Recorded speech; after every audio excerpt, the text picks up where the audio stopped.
The topic this morning is causal compressions, and on your handout, that should be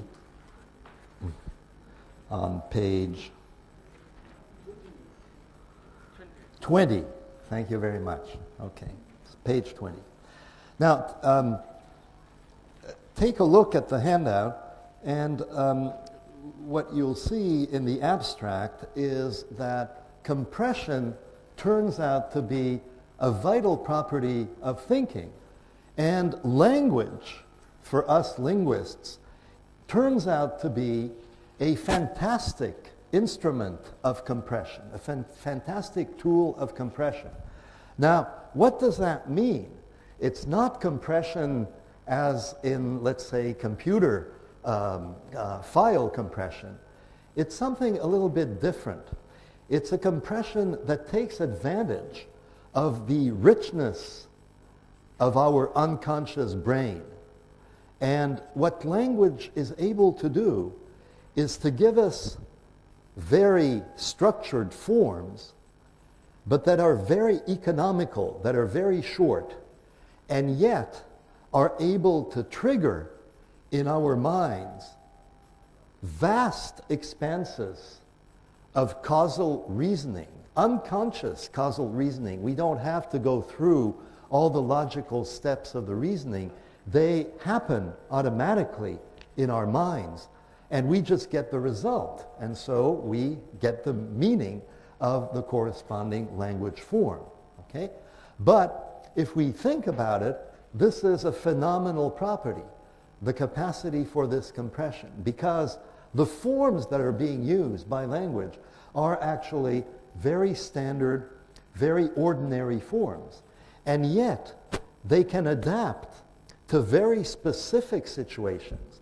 And our minds can use the form in order to expand and create these vast networks of meaning that I have started talking to you about yesterday.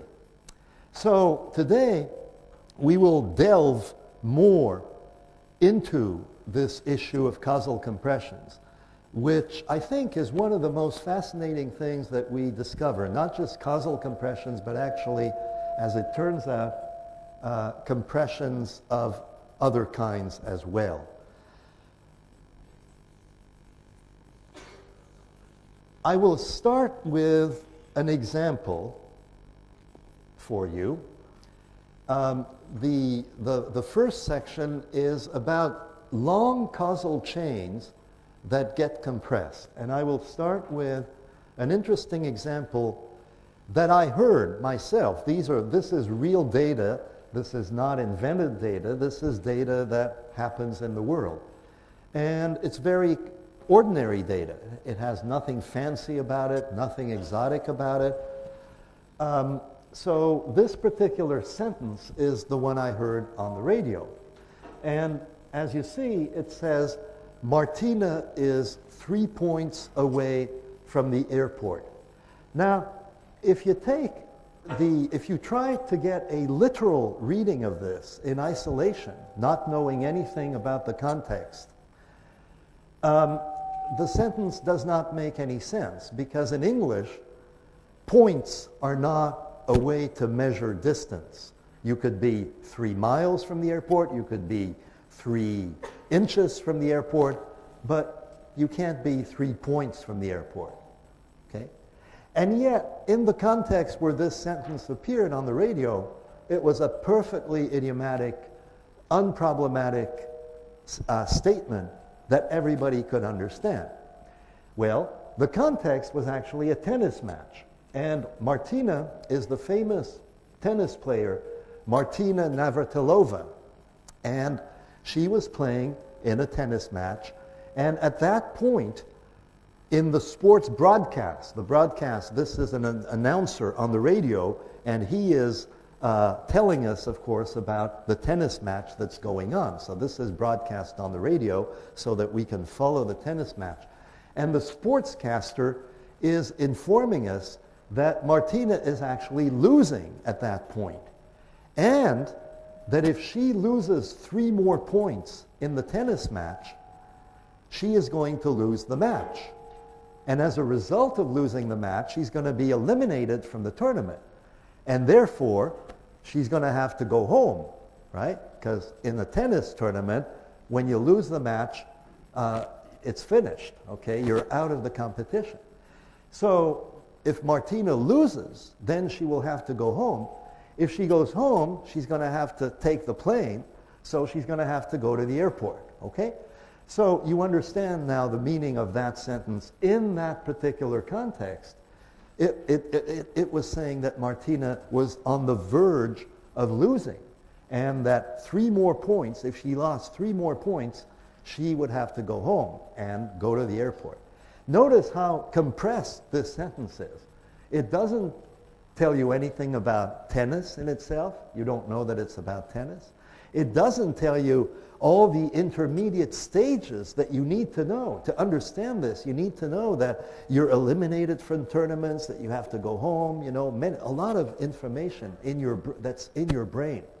So what language does, not just in this example, but in every sentence that you can imagine, what language does is it takes advantage of all the very highly structured information that is already in your brain, because you're a human being with a very sophisticated brain, and also you belong to a particular culture where you know many, many things unconsciously, many, many frames, many models, many idealized cognitive models.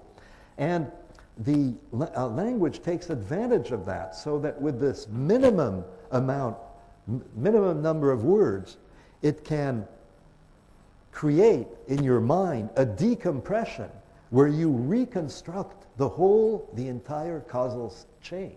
Now, of course, in order to do that, you have to have the background information. If you know nothing about games and competitions and tennis, this will make no sense. You hear it on the radio, and you have no idea what it means. You might look for some other interpretation. You might think, this is funny. Maybe they measure distances in points. But if you're listening to the tennis match, then, of course, you're knowledgeable about tennis, and you know a lot of things about competitions and being eliminated and so on. And therefore, your mind automatically reconstructs everything that's missing. And that's a big mystery when you think about it, okay? Because you don't have the explicit words to tell you, build this frame, and so on. So let's look in a little more detail at what is going on when this happens.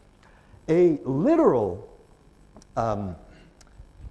reading would be a literal sentence, a different sentence from the one we started with, would be something like, Martina is 3 feet away from the precipice. Okay, a precipice is a big ravine, okay, a cliff where you can fall.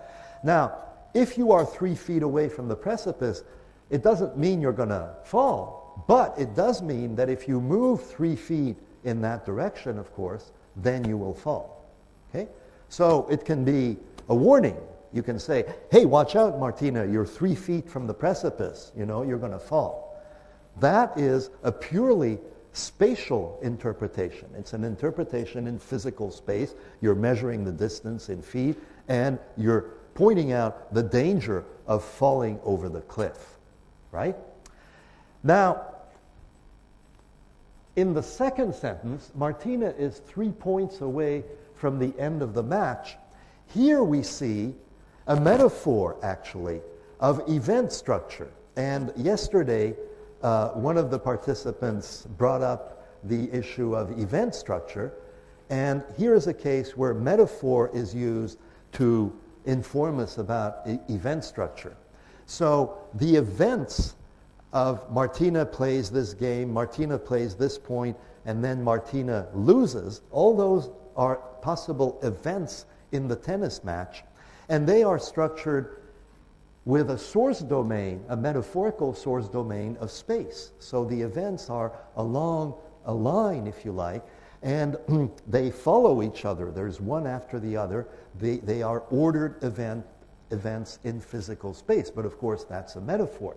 So losing the match turns out to be the event that would follow if Martina lost the next 3 points. Then she would lose the match. So there would be, she loses 1 point, she loses a second point, she loses a third point, oh, she loses the match, okay? That's the chain of events. But then, if she loses the match, then because of the rules of the tennis tournaments, then she will be eliminated from the tournament, okay? That's not necessary. That depends on the rules. Other rules, it might be a round-robin competition where you're not eliminated, where you have another chance to catch up. But in this standard tennis tournament format, she would be eliminated. And so this is what we find as a metaphorical structure here of events. And so in order to understand it, we have to know this tennis ICM. What is an ICM? An ICM is what George Lakoff introduced in his book, Women, Fire, and Dangerous Things, Idealized Cognitive Models. These are like, we talked about them a little bit yesterday, these are like frames, but they have additional inferential structure in addition to frames.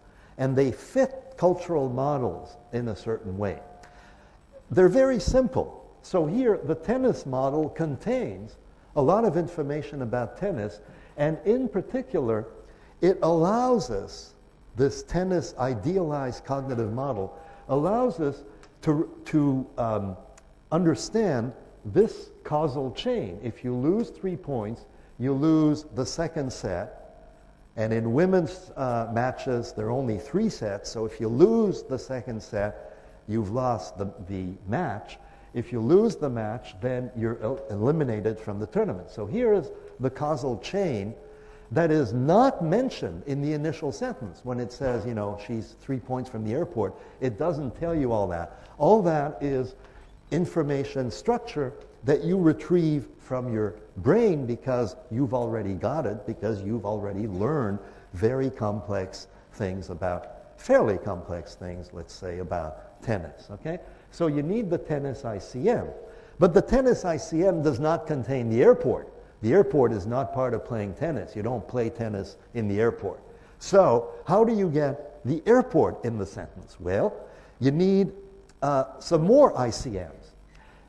So you need a general competition ICM. Even if you don't know much about tennis, or even if you know nothing about tennis, you might have the sports competition ICM here, where you know that if you win, and if you continue winning, and if you win the very last match, then you're the champion, then you know, you get the congratulations, the prize money, the award, whatever. Okay? This is, again, knowledge that you have about many sports competitions are structured by that ICM. And tennis is just a subcase of that. And then the ICM introduces 2 alternative paths, 2 alternative situations.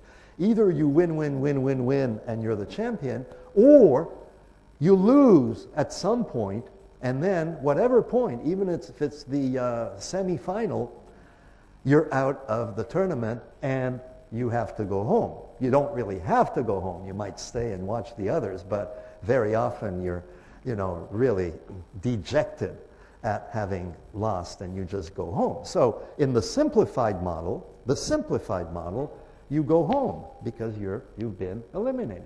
So this provides the causal compression for Martina is 3 points away from going home, because now we have, you know, 3 points, and then she loses the set, and she loses the match, and therefore she's out of the tournament, and therefore she goes home, because we have the 2 ICMs. Okay, there's still no airport in there. So how do we get the airport? Well, using another ICM that has nothing to do with tennis or with competition.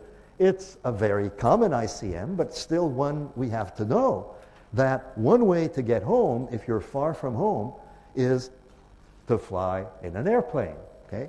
Very simple, but again, we know that as humans, but a snake, a lizard, a mouse, or a chimpanzee does not know that. Okay? We know that, so we have the ICM of going home, and here it is. One scenario, of course, there are many ways to go home, but one very typical standard scenario is you leave by plane. Now, that's the event here is going to the airport and flying. But in the sentence that we had, it didn't say she's 3 points away from flying. It says she's 3 points away from the airport, which is a physical spot, a physical place. So how do we go from the event to the place? Well, you're all cognitive linguists, so you know that that's metonymy. Okay? You can have a place stand for the event. And in fact, in the same book, George Lakoff has a chapter, I think it's chapter 7, I'm not sure, 6 or 7. He has, in the book Women, Fire, and Dangerous Things, he has a nice chapter on metonymic models. And he points out that in metonymic models, you can often use the initial part of the traveling scenario, for example, in order to evoke the entire travel scenario. So, for example, if somebody says, how did you get to Beijing? And if you answer, I took my car, okay, it means you have a car. But it also just takes the initial part of the scenario when you took your car. It doesn't mention, actually, all the rest. I'm sorry. Turning the key, pressing the accelerator, driving off, driving on the road, stopping for lunch and all that. It doesn't mention that. It just says, I took my car. And then we reconstruct, because of our cultural knowledge of the metonymic model, from I took my car, we reconstruct the entire travel scenario, how you drove. You can even trigger the scenario with just a precondition. How did you get to Beijing? Oh, I have a car. Then people assume, if you answer that you mean that you have a car and you use the car in order to get to Beijing. Of course, that could be wrong. You could be saying, I have a car, but, in fact, I took the plane. So it doesn't have to be like that. But if you just say, I have a car, then, again, the brain will reconstruct the entire scenario because it already knows that as a standard scenario. Now, what George Lakoff pointed out also in that chapter on metonymic models, he pointed out an interesting feature that you can use the beginning parts of the scenario, but not the end part. So if somebody says, how did you get to Beijing? And you say, oh, I parked in front of the lecture hall. That's not a good answer. And yet, I parked in, so how did you get to Beijing? Oh, I parked in front of the lecture hall. From the information I parked, people can deduce that you had a car and that you drove by car. So it's easy. It would be easy to deduce that you had a car. And yet, this is not a normal way of answering the question, because it would answer using only the very last part of the travel scenario. Okay? So there's an additional principle here that Lakoff points out, which is that in order to trigger the entire metonymic model, you have to use early parts of the scenario, not later parts, even though logically either one would give you the information that you need. Okay? Okay, so here we can apply Lakoff's idea to the example with Martina, because there is now a scenario of going home. There is another ICM of going home, which is also a metonymic model in the sense of Lakoff. Namely, you go to the airport, and then you get into the, and then you show your boarding pass. And I mean, there are many, many events that we know if we reconstruct all the events. You go through customs maybe, and you show your boarding pass, and you get onto the plane, and you sit in your seat, and you put on your seat belt, and many, many very boring events. If I start telling you all of them, fall asleep immediately. Because, why? Because you already know the scenario. In this case, then, by saying go to the airport, we trigger the entire metonymic model of flying home, okay? Because we take the early part of the scenario, namely the airport. And then the place where we go, the airport, becomes itself is used as a metonymy for the event of going to the airport, okay? So instead of going to the airport, we can just say the airport. Okay? Just as you could say in very similar circumstances, if you were leaving by bus and you were ready to go home, from this conference, for example, and you would start walking and you'd say, oh, I'm close to the bus station now. And that would, when people would understand that means you're close to your point of departure, therefore you're close to the event of departure because the bus station is not far. So now we have, using the metonymic model and using the conceptual metonymy of the airport standing for going to the airport, we have Martina is at the airport entails, implies Martina is going home. So we have the complete chain of events for the entire sentence, the one we started out with, Martina is 3 points away from the airport. Notice everything our mind had to do in order to retrieve the right meaning. It had to access all the ICMs, the idealized cognitive models of tennis, of competition, of going home, of traveling by plane. Okay? All of those were accessed. They were put together. They were used with metonymy, double metonymy, and they produced this very long causal chain. The crucial thing to remember here, and this is something traditional linguistics, has never even noticed, really. And of course, it's something people don't know, everyday people in the street, they think that language contains all the information about meaning that you need. They think that if you say something, it has the meaning, and that's how you know how to interpret it. But in fact, most of the meaning is really already in your brain. And what language is doing is not so much giving you a meaning in a package, but it's triggering the right operations in your brain that will produce this very expansive meaning, expansive in the sense with an A, in the sense of large. Okay? So this is what you see in this short example.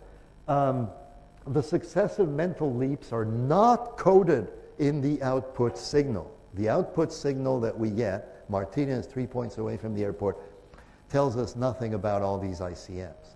And indeed, if we don't have these ICMs, if we know the language, but we live in a totally different culture that doesn't have airports, doesn't have, then we won't understand the sentence. Obviously, there was tennis already in 1880 or something, but when people started to, were playing tennis in 1880, you couldn't have used this kind of sentence. You couldn't have said, Martina is 3 points away from the airport. They also had airports, let's say 1900 or something, when you have the first airplanes.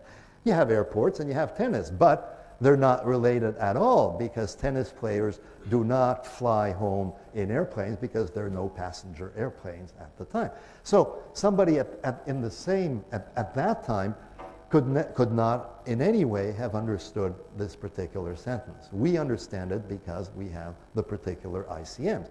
That's not a surprise. We all know that we need context and background information in order to make sense of language. What is a surprise, however, is how economical the sentence itself is. The fact that it does not itself contain all this rich frame and ICM information. That it is able, so language is extremely, in that sense, well designed, not by any special designer, but it turns out to be extremely well designed in being able, in this very compressed form, to trigger this long causal chain. I'm sorry to insist so much on this point, but insist on it because it's not something, unfortunately, that's recognized by traditional linguistics at all. And yet it's extremely, extremely important. Again, a last remark on this particular piece of data, this particular example. There is no cognitive effort involved in understanding this in context. So you're listening to radio, and the sportscaster says, "Hey, Martina's 3 points. Hey, Martina's, in bad shape. She's 3 points away from the airport." And then he goes on. He says other things about, the tennis match and the game. This goes by very fast. In other words, it takes maybe, a few seconds maximum for this to be processed in our head. Which means, and no effort. We don't say, "Ooh, what is the ICM that I need to understand this?" We have no conscious, it's very easy. So again, this is a very, very important feature of language and thought. Most of our thought involves actually very elaborate reconstructions, but they are not complex at the conscious level. They do not trigger cognitive effort. Now, those of you who do psycholinguistics should bear that in mind, because when you study psycholinguistics, you study usually behavior that is related to explicit words in the sentence. And then you can measure cognitive effort, for example, with reaction time or with evoked potentials, event-related potentials. Then put the electrodes on the head and you see brain waves.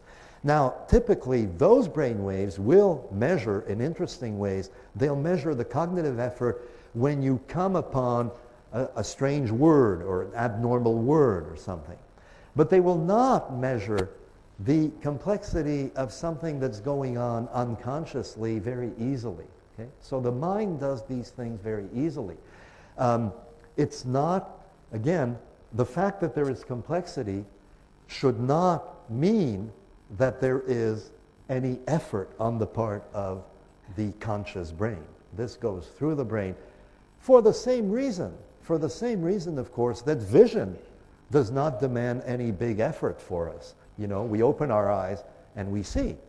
In fact, of course, when we see, in our brain, there are just zillions of very, very complex operations are going on from one part of the brain to the other, but we don't feel, consciously, we don't feel it. Well, the same thing is true for language also at this higher level than vision, but still we have effortless, complex cognition, again, backstage cognition, I called it yesterday, backstage cognition that is responsible for doing all this. Well, in cognitive linguistics, it is a challenge. It is a research program to understand how language can do this. How is it possible to have these compressed language forms trigger these very, very big causal chains? So, let me go on. These are other examples to compare. I'll come back to them maybe in the question period. But I will move along now to talk to you about causal compressions in blends. Yesterday afternoon, we started looking at what we call integration networks, okay, with different inputs, generic spaces, and blended spaces. And these conceptual integrations happen to be also, of course, they're part of language and thought, and they're a very powerful tool of compression, again.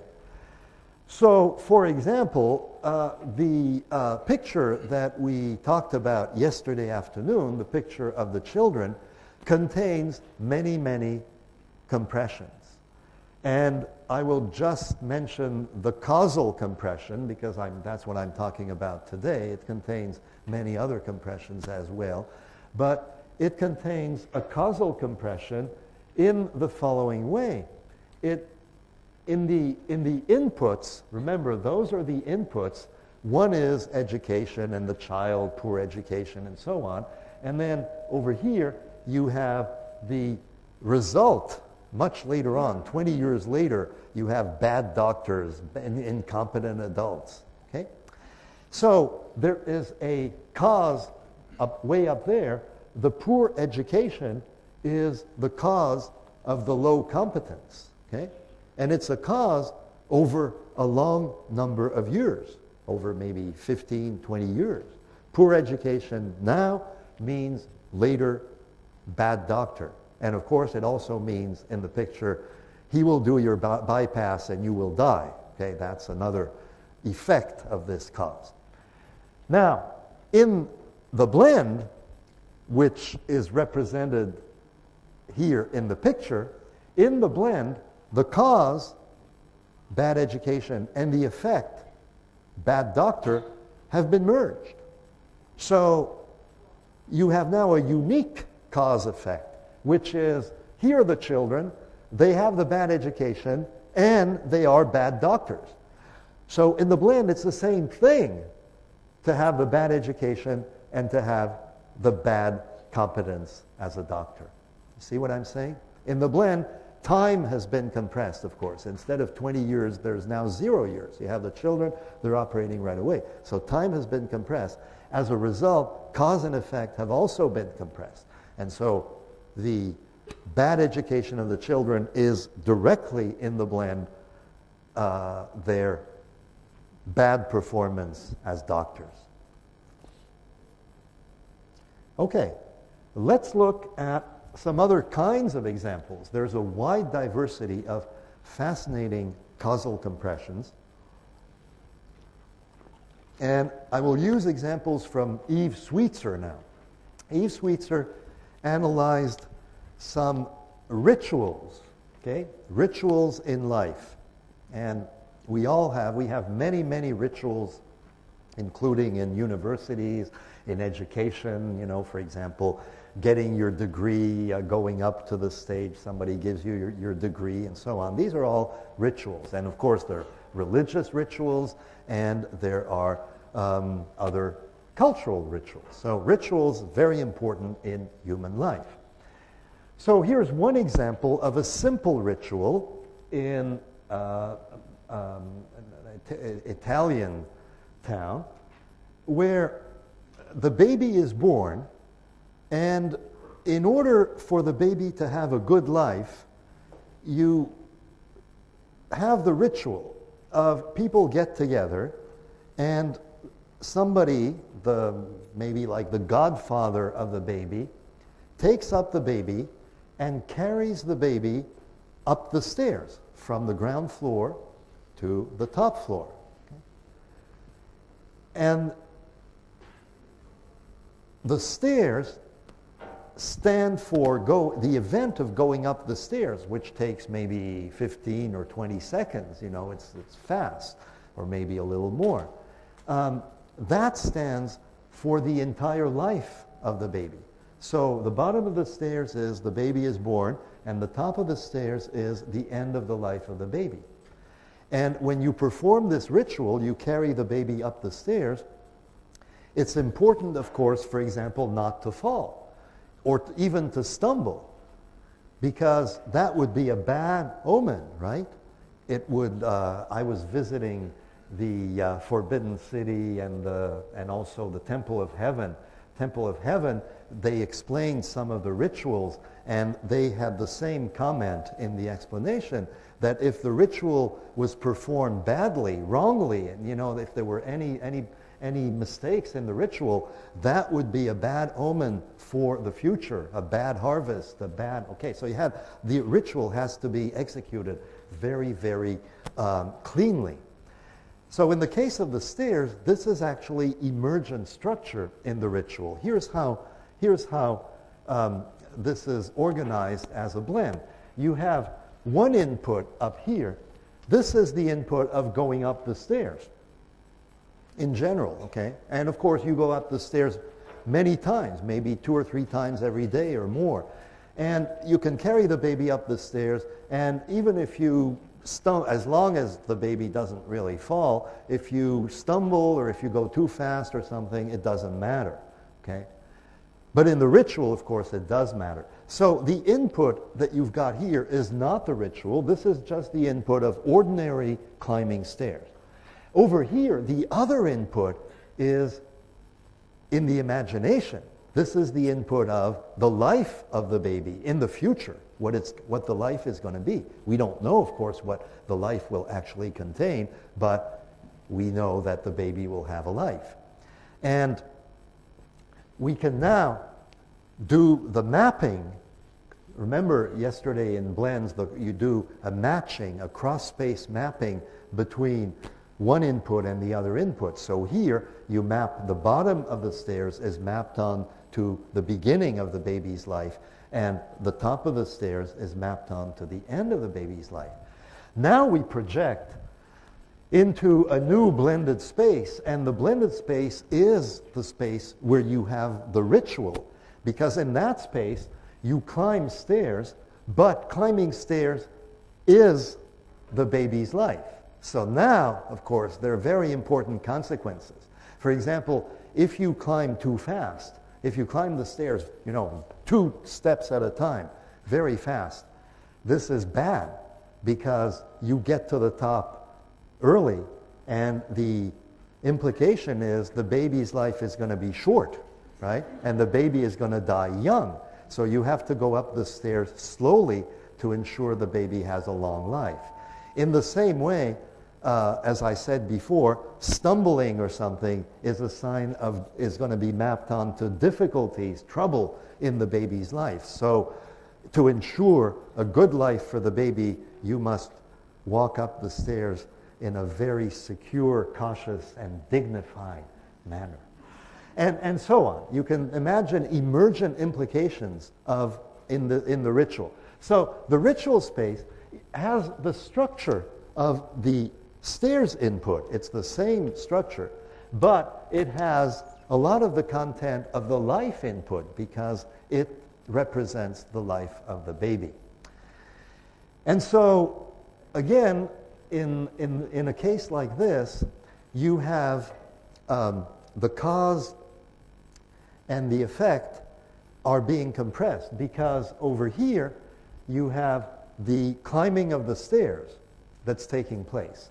And on the other side, you have the life. So in time, when the ritual is performed, let's say when the baby is born, somebody would climb the stairs, and then if it was badly done, there would be bad consequences. If it was well done, there would be good consequences. In other words, there would be a cause-effect relationship between the climbing of the stairs and the baby's life. But again, this would be a very long-term cause-effect relationship. Let's say you stumble on step 7, and maybe that has the consequence that the baby has, when he's or he or she is a 25-year-old person, then he or she has an illness, for example. So the cause of the bad performance of the ritual has an effect many years later. But in the ritual space, the effect is immediate, okay? The effect, again, is fused with the cause, because stumbling on the step is the same thing as a bad event in the baby's life, okay? So they've been compressed. Here's another example from Eve Sweetser. This is a slightly more complex example, but also with rituals. And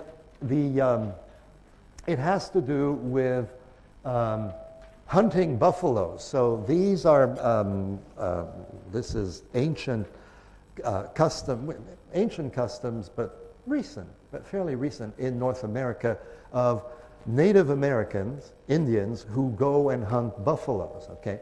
Now, when over here, this input is the actual hunt, where you hunt the buffaloes, and you have hunters, and they have spears, and they want to kill the buffalo, okay? So this is the actual hunting the buffalo. And the ritual consists in, it takes place before the buffalo hunt, again, in order to ensure that the hunting is going to be successful. And one of the hunters has a buffalo head, and the other hunters have their spears, and they execute a dance, okay? And the dance mimics in some ways, it has some analogy to the hunt. But of course, it takes place in a very short period. And as before, the hunt has to be executed in the right way in order to ensure that the buffalo hunt is going to be successful. So it's very much like the Baby and the Stairs or like the Temple of Heaven ritual.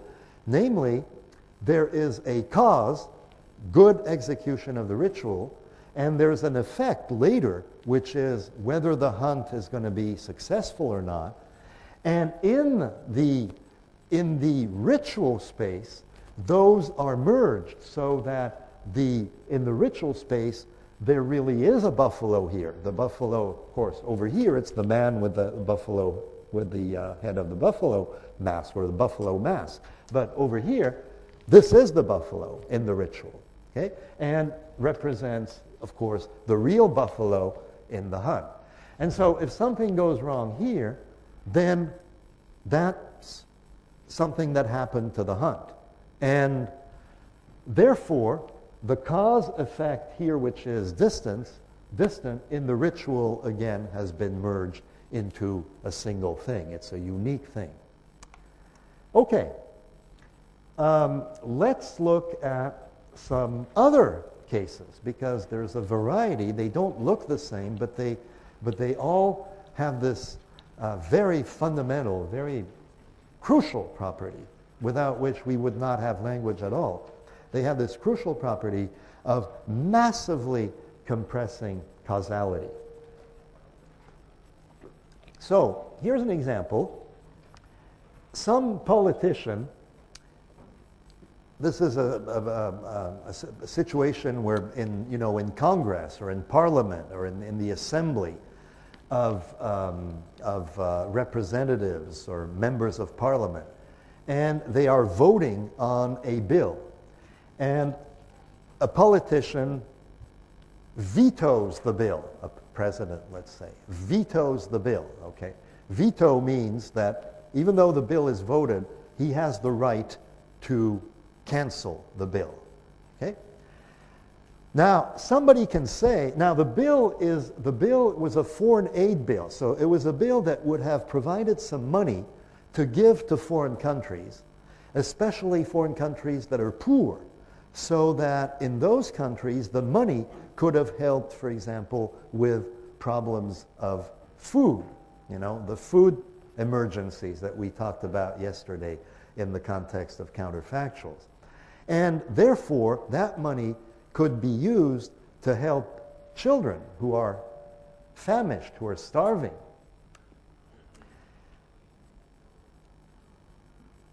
As a result, in that context, if the politician vetoes the bill, somebody else, his opponent, can say, that guy, that horrible guy, is snatching the food out of the mouths of starving children. Okay? This is a perfectly, acceptable way, in fact, a strong rhetorical way of attacking the politician. Nobody complains and says, oh, but he didn't really take the food from the children, okay? No. And notice also, as an important point of linguistics, this is not a metaphor, okay? We're not using another domain to talk about vetoing the bill. This is the same domain, the children who are going to maybe starve or not have food. But it's a massive compression. You're taking a long string of events, and you can look at your handout here. I actually wrote down on page 25. Okay, so on page 25 of the handout, I wrote down the long causal sequences, just like in the Martina example. Okay, I won't read them all. You can read them on the handout. And these long causal sequences, I will read one. The veto leads to no foreign aid, leads to no money to buy and transport food, leads to no food transported to needy children, leads to children have no food, leads to the children starve. Long, long, long, long causal sequence. Now, that input, the input of the politician doing something that has results, is mapped on to a human scale input, a different input, taking food from children. This is an action with only two participants, not many, politicians and many transporters of food and many customs officers, just two people, the child and the nasty person who takes the food from the child. That human scale is something we can all understand, and we know it's bad to take food from children. So we have a blend now that's created between the simple scenario of taking food from the child and the complex scenario of vetoing the bill that would have given foreign aid, blah, blah, blah, blah, blah, blah, blah, blah, blah. And of course, the politician is mapped on to the bad guy who snatches the food snatcher, and all the children or all the people who could have been helped by the bill are mapped onto a single child or two children from whom he's taking the food. Okay. This is again a massive causal compression. Instead of giving what's on the handout all the consequences and saying if you do this, if you veto the bill, blah blah blah, blah, here's what happens: 1, 2, 3, 4, 7, and then 265 children don't have food. You compress with the blend into a single scene, snatching food from the child. Now, of course, in the input that you use, it's a regular scene of somebody taking food from a child. Has no implication. But in the blend, it's taking food from the child is vetoing the bill. So it's a political action, and of course, it's a very bad and reprehensible action, right? These are fascinating compressions because if you think about it, they have not been noticed in the past. They're not metaphors, they're not metonymies, they're not, they're nothing, nobody's noticed that this was going on.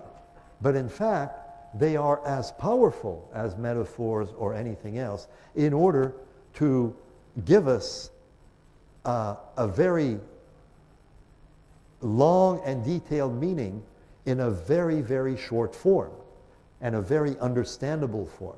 So again, the brain has to be able, when hearing this, he's snatching the food, the brain has to be able to say, oh, this is not a literal interpretation. He's not really taking food. This is a blend, a blended space. I'm going to decompress it, and I'm going to understand that when I decompress, what I get is a long, long, long causal sequence which leads to a bad result. So the politician's action leads to a very bad result. Therefore, the politician is wrong, okay, and should be attacked for vetoing the bill. Okay?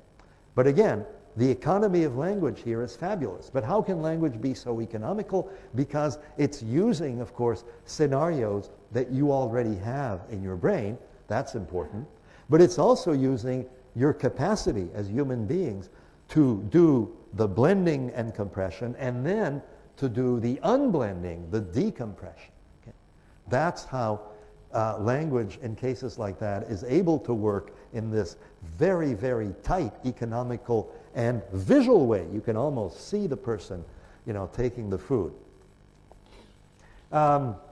Here's one that this is, it's also on your handout, and it dates back to the Second World War in 1942 in England.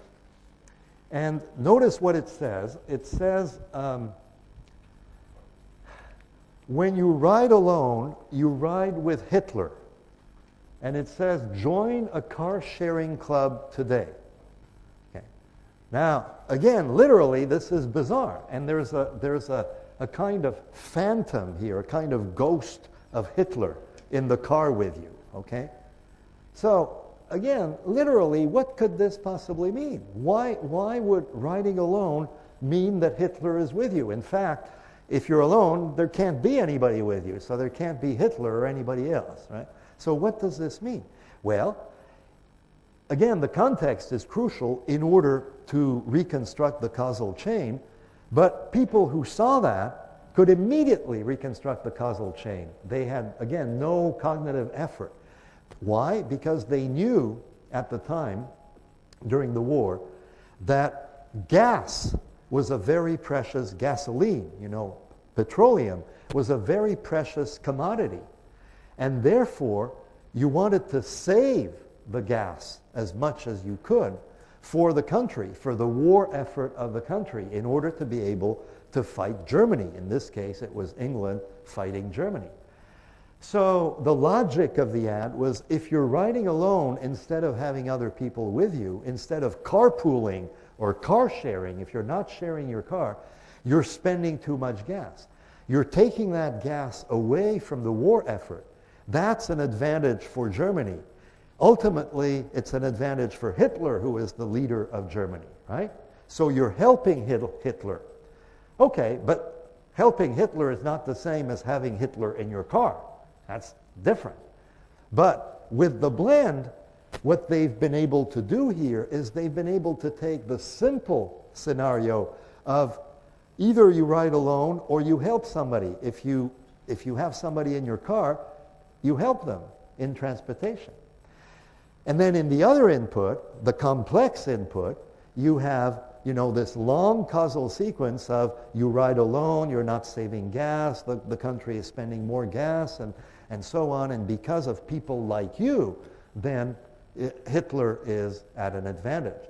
Notice, of course, that it's not a single person who would do that. It's not because one person would ride alone that suddenly Germany would win the war. So the single person that they're pointing at really stands for all the people in the country who ride alone, because that's the number that creates a lack of petroleum or gasoline. Okay? So here are the two inputs for the blend. One is the simple idea, either I help somebody or I don't help. I can help them by giving them a ride in my car. That's one input. And the other input is the complex input of riding alone and therefore spending too much gas and therefore hurting the war effort of England and therefore advantaging Germany and therefore helping Hitler. Now you map the two onto each other. You have the person helping somebody, and in the other input, it's the driver of the car who's helping Hitler. So now in the blend, of course, you take the structure from the input of driving cars and giving rides, and in the blend, helping Hitler is having Hitler in your car. And that's why you find Hitler in the car in the blended space. And you have a very simple, again, very simple, direct visual scenario, which is either you help Hitler or you don't. If you have other people in your car, this is an emergent structure in the blended space. If you have other people in your car with you, then notice Hitler cannot get in. There's no room for Hitler anymore. So in the simple scenario of giving rides and car sharing, there is a logic of its own, which is actually very different from the logic in the other input, the one about saving gas and the war effort. So in the blend, you have a very nice combination here that explains why either you help Hitler, his ghost finds room in your car, or you have people in the car with you and there's no room for Hitler and you don't help Hitler. Okay? Now, these are, again, no cognitive effort in the right context. People see that and poof, no problem. And I actually learned, after finding this ad, I learned that there was a new book out that said, in America, that said, if you ride alone, you ride with Osama bin Laden. So they had taken the very same idea, save gas, or if you don't save gas, you're harming the country, and it's an advantage this time not for Hitler but for bin Laden. So you can see you can recycle these blends. The first one is very inventive, but then you can use the same one not so creatively in other contexts. That's the chain of events that I point to one screen or the other screen, doesn't matter. But this is the chain of events that is getting compressed. It's even more complex than what I just said, because actually, even in both inputs, you have two counterfactuals that are also brought in. The counterfactual of two alternative scenarios, if you like. Either you write alone or you don't write alone. And either you consume gas or you don't consume gas. And so it has an even more complex structure. But I want to emphasize, again, that what's going on here in the brain, in order to be able to understand in 2 seconds, this kind of ad, is actually extremely elaborate. And it is not indicated, this is important again for us linguists, it is not indicated explicitly by the language. The language says, when you write alone, you write with Hitler, and that in itself makes no sense at all. So the only way that you can have the complex meaning emerge is, again, to decompress the blends and to retrieve all the other spaces that are missing. And the language is not directly telling you how to do that. This is something that you do with the clue from language, but you do it because you have the blending capacity and you have, of course, the cultural knowledge in order to do it. Okay, so now I will go on to examples that are equally easy to understand, but even more spectacular in a way, even more spectacular in what you have to construct in order to get the right meaning. So this is an example I'm taking from work by Esther Pasquale and Shana Coulson. And I've sort of expanded the blending analysis that they give, but they have this example and they point out that it's a very interesting example of complex blending. If you look at the handout, you will see the context for this. And in a nutshell, the context is that this man, Steve, who's talking, he's saying, would I kill my daughter so I could walk again? This man is paralyzed. He cannot walk. And if you read that, it doesn't make much sense. He cannot walk. He has a daughter. How would killing the daughter cure his paralysis? Okay? It doesn't make sense. But now, in order to understand what he's really saying, you have to do a lot of decompression. First, you have to know the background context. And the background context in this case is about abortion and embryos and stem cells. And so the discussion is among people who are asking, should we use stem cells in order to cure, for example, some serious illnesses? Stem cells taken from embryos. Now, of course, there are many positions on this. There are people who say it's not a problem. The embryo is only a few cells. It's not a human being, and there are many embryos are frozen anyway, and they're going to get thrown away. So we can use them for stem cells. Other people have a different view, and Steve is one of those people who thinks that as soon as you have the embryo, you have a human being, and therefore, you cannot touch that embryo. You cannot take stem cells from the embryo. So his reasoning goes like this. Steve is paralyzed. He cannot walk. But also, he did something novel with his wife. They adopted an embryo, which means that there was a frozen embryo. This is a procedure that's apparently possible with some hospitals. You go and they give you an embryo from another couple. Embryos that were saved, that were frozen embryos that were saved for fertility treatments. And so they give him the embryo, and he calls this, we'll see why, he calls this adopting the embryo.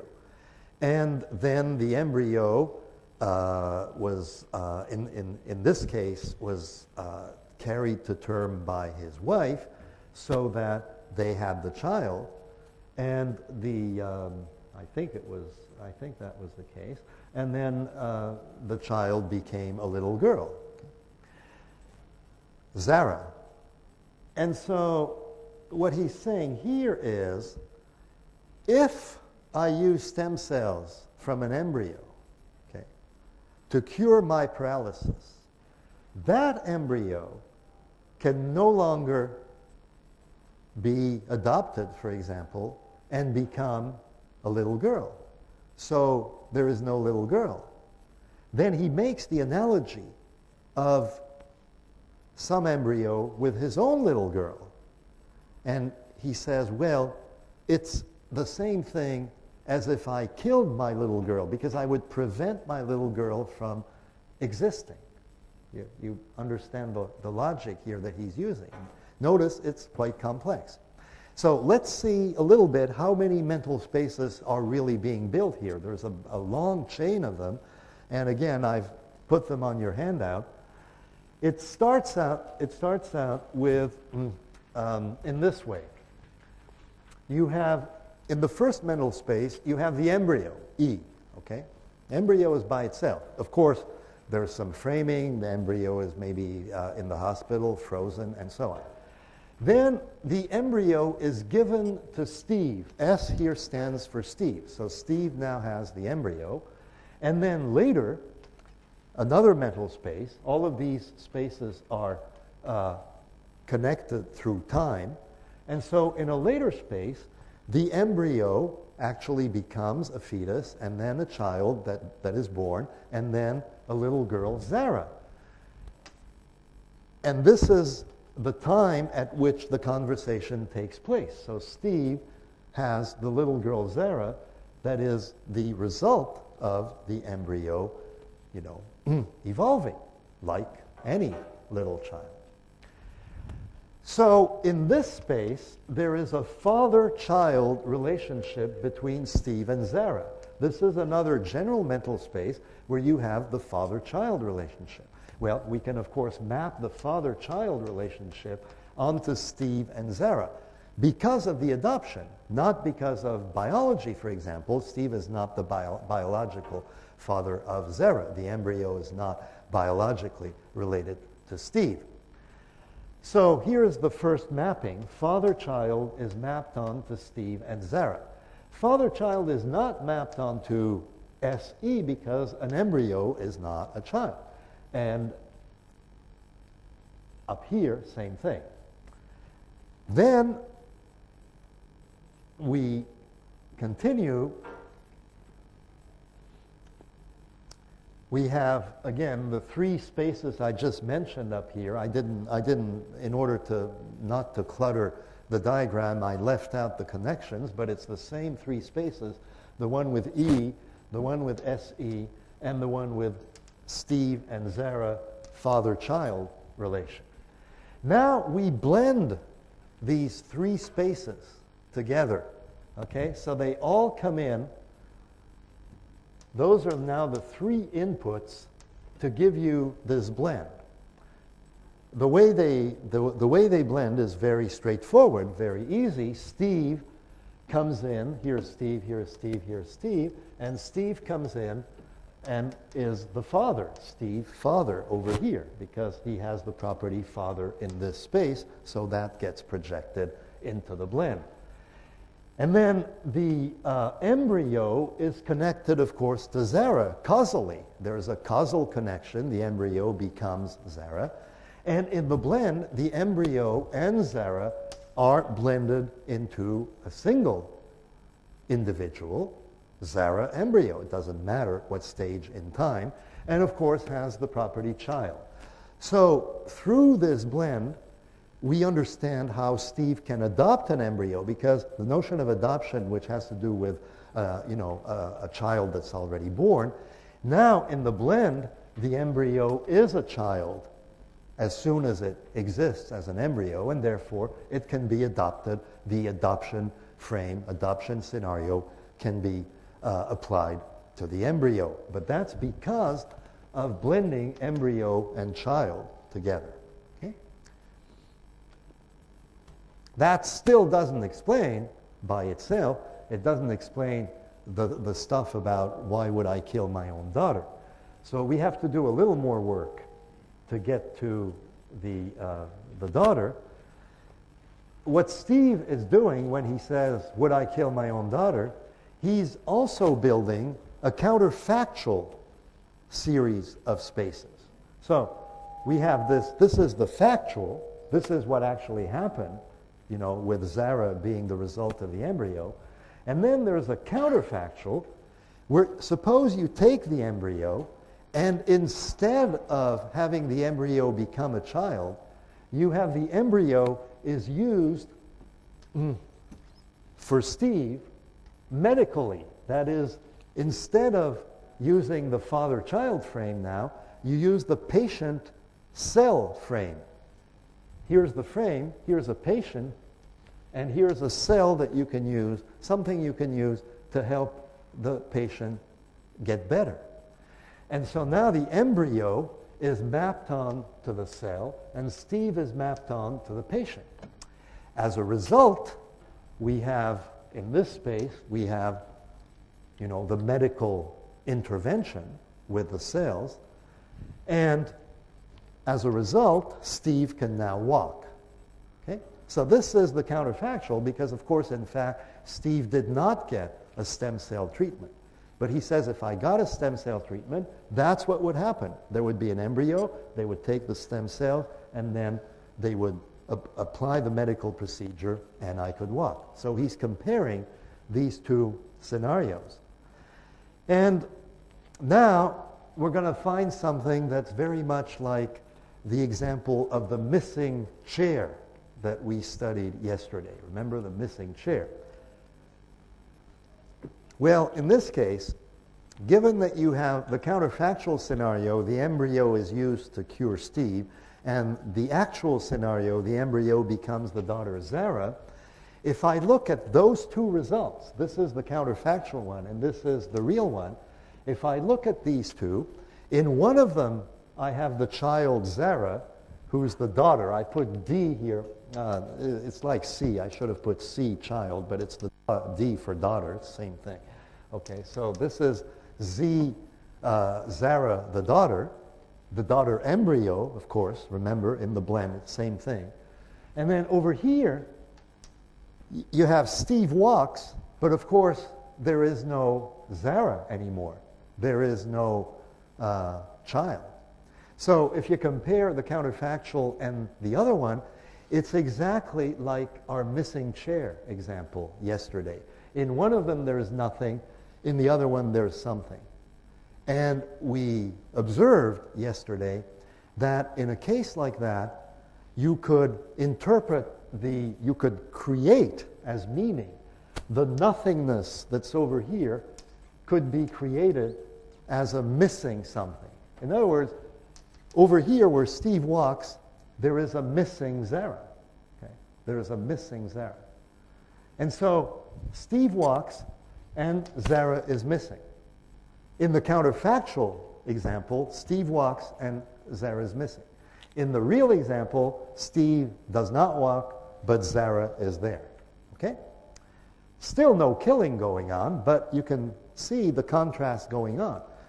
Now, of course, in order to perform this operation of the mind, you have to take the embryo for Zara to be the same one that would be used to cure Steve. And of course, there is no reason for that. There are millions of frozen embryos and so on. But he is, again, he's compressing all embryos into one, the one for his, the one that corresponds to his daughter. And so now we have, if he walks, then Zara is missing. So what this brings up is, I'll skip that. That's just the recapitulation of what happened before. So now we have In the counterfactual case, Steve walks and Zara is missing. And Steve is a father with no daughter, okay? Because father was projected from the other space. So he's a father with no daughter. And what happens then is another blend comes in, just like in the case of the starving children. You say, here's a father, he used to have a daughter, now the daughter is missing. That's suspicious, and that seems to be connected to what happened to the father, that now he can walk. The father is responsible in some way for the missing daughter. So we recruit as another input, a very familiar input of a killer and a victim. Somebody who kills a victim, then the victim is missing. Then the victim is no longer around because the victim is dead. And so we blend the killer frame with the missing daughter frame, and of course, as a result, we get the fact that Steve killed his daughter. Okay? Because she's missing, and because it's his fault that she's missing, because the embryo was used in order to get the stem cell that would cure Steve. That's the whole logic. So again, notice again that in order to get this from the very simple sentence, that is,